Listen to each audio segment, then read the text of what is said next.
Welcome back to the Word Expanded, the Gospels. We're in the book of Matthew. We're in chapter 14. We are cruising along because these are bigger sections, right?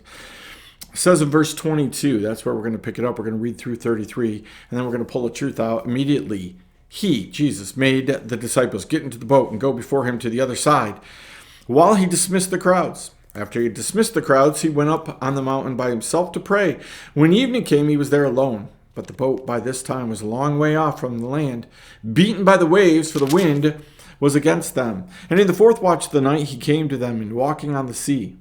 But when the disciples saw him walking on the sea, they were terrified. They said, "It's a ghost!"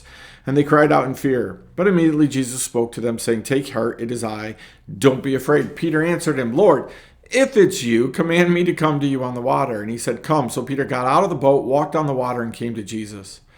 But when he saw the wind, he was afraid, and beginning to sink, he cried out, "Lord, save me." Jesus immediately reached out his hand, took hold of him, saying to him, "O you of little faith, why do you doubt?"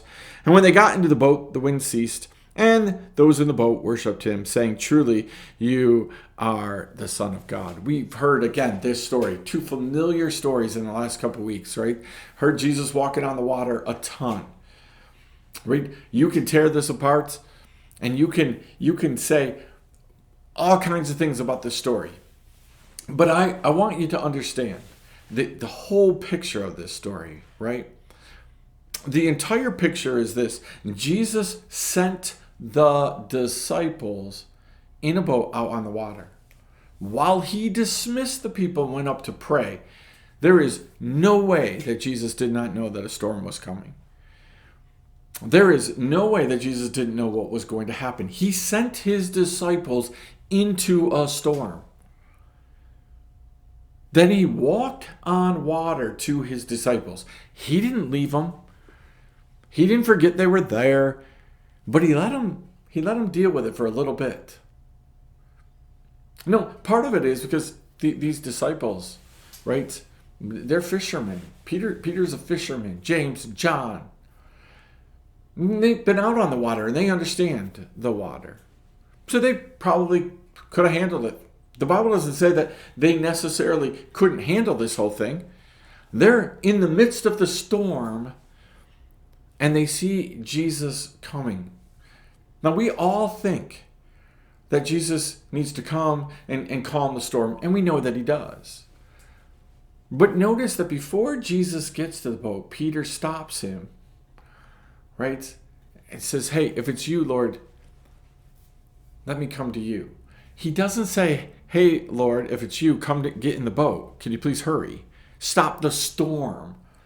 No, Peter says, "Lord, if it's you, I want to come to you." I want you to chew on this today a little bit.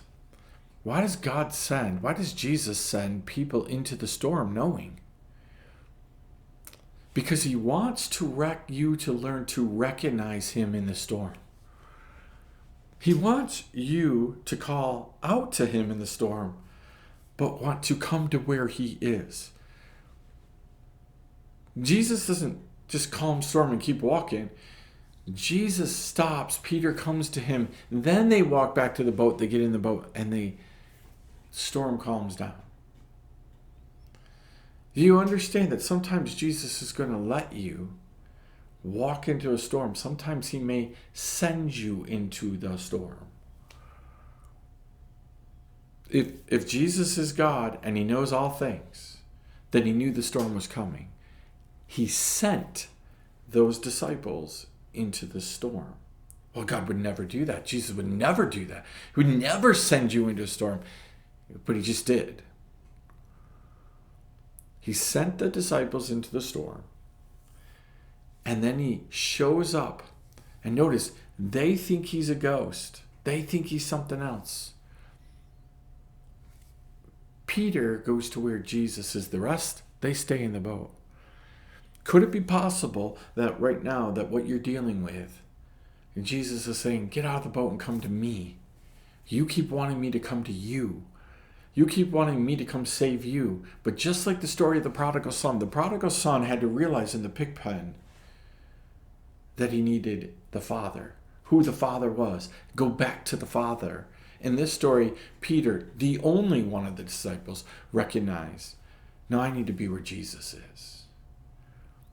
Find where Jesus is in the middle of your storm. Recognize that it might look ghost-like, it might look crazy to everybody else. But get out of the boat and get to where Jesus is. It's not about calming the storm. That's a given with God. He can do it at any moment. It's about being where Jesus is.